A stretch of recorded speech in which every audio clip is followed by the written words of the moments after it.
택하심을 따라 되는 하나님의 뜻이라는 제목으로 함께 은혜 나누기 원합니다. 하나님은 아브라함에게 처음 약속이 어땠습니까? 땅의 모든 족속이 너로 말미암아 복을 얻으리라 약속하셨죠. 아브라함의 언약은 그의 아들 이삭에게 온전히 교육되었습니다. 이삭은 이 말씀대로 복을 얻고 그리고 축복을 100배나 얻게 되죠. 그 이삭도 이것이 얼마나 큰 은혜인지를 알고 자신의 아들들에게 이 복을 전달합니다. 그러나 부모의 가르침이 있어도 그 축복이 있어도 생명의 말씀이 있어도 말씀을 의심 없이 믿는 사람만이 그 언약의 후손이 되는 것을 보게 됩니다. 야곱은 언약을 의심 없이 믿었어요. 그러나 에서는 거부하지요.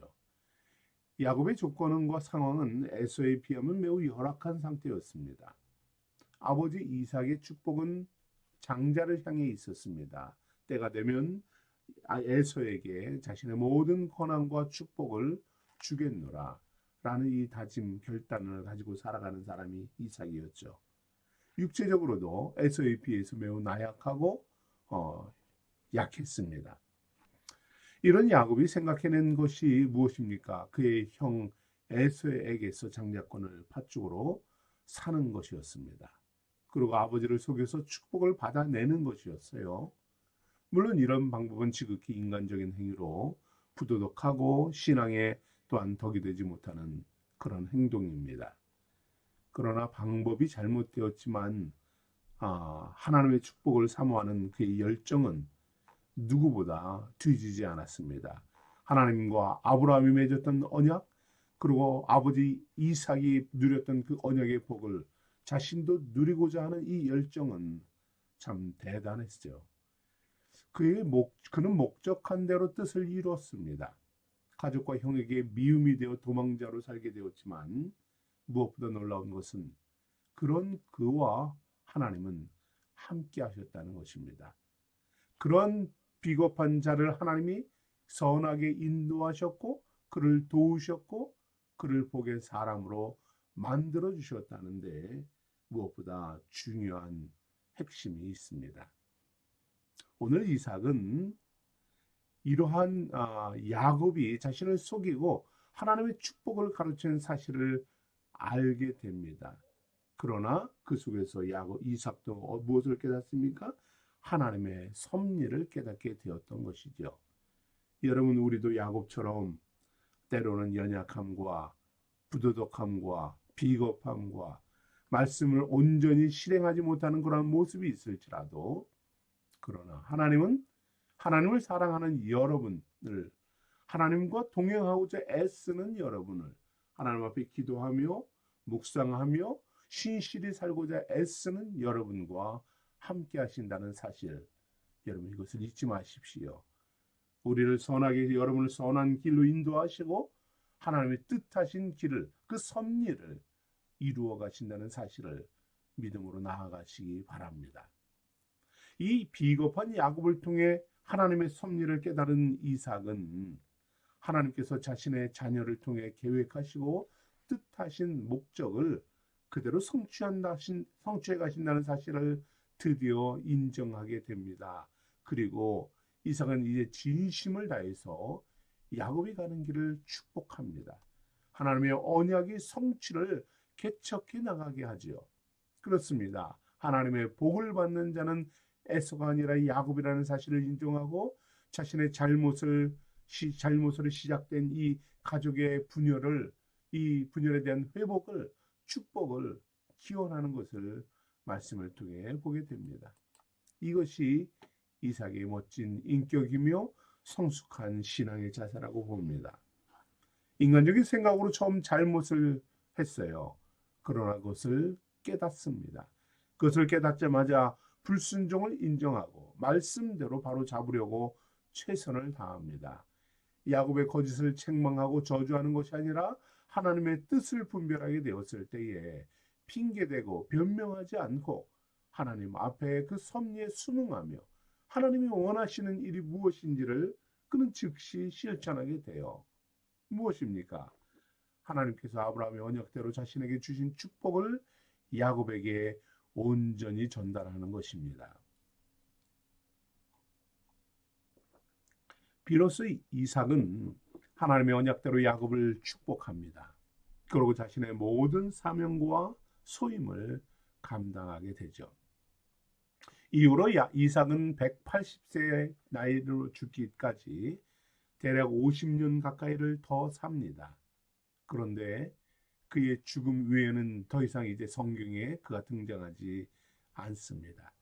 하나님은 이삭의 축복을 시작으로 아브라함과 맺은 언약을 야곱을 통해 성취해 가시는 것을 성경은 증거하고 있는 것이죠. 이제 하나님의 섭리는 야곱을 중심으로 전개되기 시작합니다. 언약의 영원한 언약, 구원의 섭리를 성취하시는 하나님, 야곱에게 합당한 아내를 얻는 길을 떠나게 하십니다. 언약의 성취를 위해 야곱이 가정을 이루는 것은 아마도 첫 번째 관문이겠지요.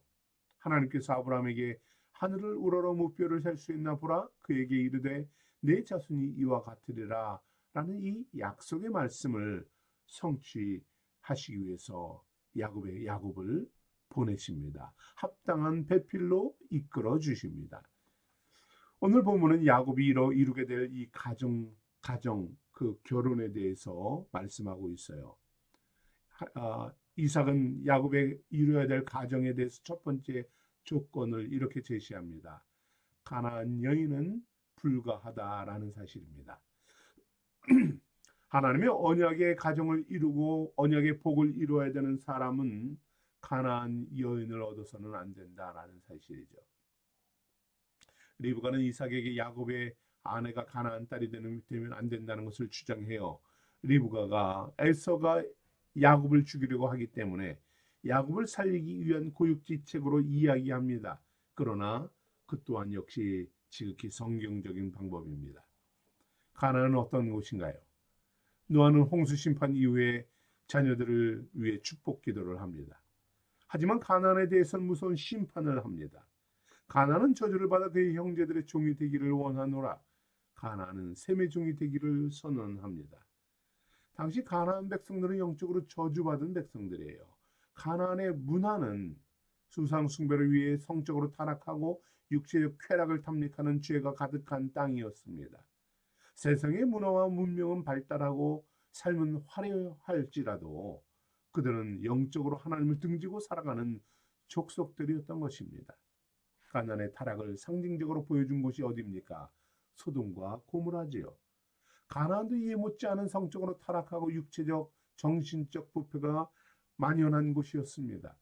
그래서 에서가 가나안 여인을 아내로 취했을 때에 이삭과 리브가가 근심이 되었죠. 기뻐하지 않았습니다. 오늘 말씀에도 에서가 당시 등장하는데 바로 야곱이 아내를 찾으러 바다만으로 갈 때에 자신의 가나안 부인들이 부모를 기쁘게 하지 못한다는 것을 깨닫습니다. 그리고 에서는 자기의 상황을 개선하려고 바꿔보려고 여러 가지 노력을 기울이지요.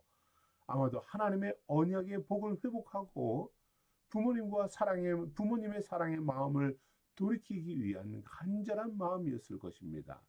오늘 마지막 절 말씀을 보면 아브라함의 아들 이스마엘의 딸이요 느바이스의 누인 마을렛을 아내로 맞이하였더라 합니다. 에서는 야곱이 없을 때 장자로서 자신의 입지를 다지려고 합니다. 축복을 받아내고 부모의 관계를 회복하려고 노력합니다. 그런데 에서는 자신이 당면한 문제가 무엇인지, 무엇 때문에 이것이 되었는지 정확히 이것을 깨닫지 못합니다. 그가 해결하려고 하는 방법은 무엇입니까? 여전히 철저히 인간적이고 육체적이고 세속적인 방식입니다. 에서는 전혀 하나님의 뜻과 방식에는 관심을 기울이지 않습니다. 하나님의 방법이 아니라 육신적이며 탐욕적이며 세상적인 방법입니다. 그가 얼마나 하나님과 관계없는 삶을 살아가는지 알 수 있습니다. 영적으로 무지하고 무관심한 삶을 살아가는지 보는 대목입니다. 에서는 야곱을 라반에게 보낸 이삭의 마음을 전혀 헤아리지 못합니다. 영원한 언약을 성취해야 한다는 이 열정에 무관심하기 때문입니다. 이삭은 어느 민족 누구의 자녀를 인가를 따지는 것이 아니지요. 하나님을 믿는 사람인가? 언약의 백성인가? 이것이 중요합니다. 이삭은 가나안의 삶의 방식과 불순종, 타락, 이 부패한 문화 속에 젖어 있는 여인을 며느리로 맞이할 수 없었습니다. 하나님의 언약을 이어갈 대를 잊지 못할 것이라는 것을 알았기 때문입니다. 그러나 에서는 근본적인 문제를 파악하지 못하고 오히려 더 큰 문제만을 만들어냅니다. 하나님과의 언약은 더 멀어지게 되지요. 우리가 살아가는 이 세상도 가나안과 같은 곳입니다.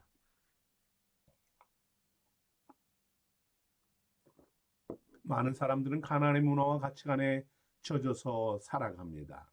영적으로 하나님과 등지고 세속의 문화 속에서 살아가지요.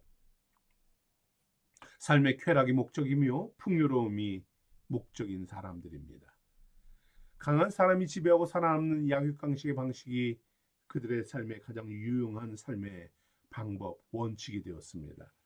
이런 가난과 같은 세상에서 어떤 이들은 하나님을 믿는다고 하면서도 세상 문화를 버리지 못하고 육체적인 결정과 쾌락에 얽매여 살아가는 모습이 얼마나 많이 있습니까? 그러나 자신의 육체적인 생각과 욕망을 따라 살아가는 에서의 삶은 무엇을 남겼습니까? 하나님과 관계없는 존재가 되었습니다. 언약하신 축복을 쫓아가지 못하고 그것을 절대로 얻지 못하는 실패를 거듭합니다. 비록 가나안에 살아갈지라도 하나님은 믿음의 사람인 가나안의 가치관을 버리라고 하십니다. 육체와 쾌락과 향락에 취하지 말라 하십니다. 가나안 사람의 딸들을 아내로 맞이하지 말라라는 이 말씀대로 가나안과 동행하지 말아라 하십니다. 가나안의 삶의 방식으로는 영원한 언약을 얻을 수 없기 때문이지요. 육신의 방식으로는 삶의 문제를 해결할 수 없고 삶의 근심과 염려와 아픔만을 더욱 가중시킬 뿐입니다. 결국에서의 모든 노력은 헛수고가 됩니다. 영원한 언약의 백성에게서 완전히 떨어져 나가지요. 한편 가나안에 살아가던 야곱은 어떻습니까? 가나안의 거짓말과 속임에는 빠른 사람입니다. 그도 가나안의 삶의 방식에 익숙해져 있었습니다. 하지만 그는 하나님의 언약에는 가나안의 방식을 적용하지 않습니다. 하나님의 언약만큼은 생명처럼 여기고 어느 것과도 바꾸지 않습니다. 여러분, 아내를 찾으러 바담 아람으로 떠난 야곱의 나이가 몇 살인 줄 아십니까? 무려 70살이 넘는 나이입니다. 이렇게 나이가 되도록 그는 결혼할 수가 없었습니다. 왜냐하면 그가 살아가는 가나안에서는 하나님의 말씀과 언약에 순종하는 여인을 찾을 수 없었기 때문입니다. 그는 에서의 실수를 보면서 가나안 여인을 가까이 하지 않습니다. 영원한 언약의 상속자가 되기 위해 수많은 가나안의 유혹과 쾌락을 뿌리칩니다. 특히 오늘 이삭은 야곱을 불러서 그를 축복하면서 당부하지요. 너는 가나안의 사람 딸들 중에 하나를 맞이하지 말아라 합니다. 하나님을 등지고 살아가며 우상 숭배와 육체의 쾌락을 추구하며 살아가는 자들과 한 가족이 될 수 없었기 때문입니다. 하나님의 언약의 축복을 누리고 섭리를 성취하기 위해서 육체를 절제하고 세상을 멀리할 수밖에 없었던 것입니다. 하나님의 언약을 성취하기 위해 그는 합당한 아내를 얻고 가정을 꾸려야만 했던 것이지요. 그래서 아브라함은 노아의 예언의 근거에서 이삭의 아내를 리브가를 고향 족속에서 구했습니다. 이제 이삭도 그 축복의 대를 이어야 하기 위해 야곱을 위해 어머니의 고향 밧담 아람으로 가서 외삼촌 라반의 딸 중에 아내를 찾으라 권면합니다. 사도 바울은 우리에게 이렇게 권면합니다. 곧 육신의 자녀가 하나님의 자녀가 아니요 오직 약속의 자녀가 씨로 여김을 받느니라 합니다. 이스마엘은 아브라함의 자식이에요. 그리고 에서도 이삭의 아들입니다. 그러나 이들은 약속의 자녀가 되지 못합니다. 왜 언약의 자녀로 인정받지 못합니까? 하나님의 언약의 말씀을 받고 믿는 성도가 진짜 하나님의 자녀인 것이지요. 진리의 말씀을 믿고 순종하는 자녀가 약속의 자녀가 되고 영원한 언약의 축복을 누리는 자가 되는 것입니다. 야곱이 그 하나님의 언약의 말씀만을 붙잡고 살았던 것처럼 신앙생활을 믿음으로 약속을 믿고 붙잡는 사람만이 바로 하나님의 자녀로 승리할 자가 되는 것입니다. 신앙생활을 오래 한다고 해서 대수가 아니죠. 말씀을 많이 아는 사람으로 만족해서도 안 되는 것입니다. 영원한 생명의 언약으로 오신 이 말씀, 언약으로 오신 예수 그리스도를 마음 중심에 모셔드리고 나의 구주로 믿고 언약의 백성이 되어야 하는 것입니다. 언약의 말씀에 순종하며 나아가는 것입니다. 그것이 나의 생명이 되고 그것이 나의 삶의 목적이 되어야 하는 것입니다. 우리의 삶의 방식들이 이 언약의 말씀에 근거하여서 이루어져야 하는 것이죠. 이때에 영원한 생명의 사람이 되는 것입니다. 하나님의 자녀로서 이 가나안에서 믿음으로 승리할 수 있는 것입니다. 자신의 육체와 자신의 욕망으로 사는 자가 아니라 예수 그리스도로 거듭나고 하나님의 자녀됨으로 살아가는 우리 생수의 성도들 되기를 축복합니다. 함께 기도하겠습니다.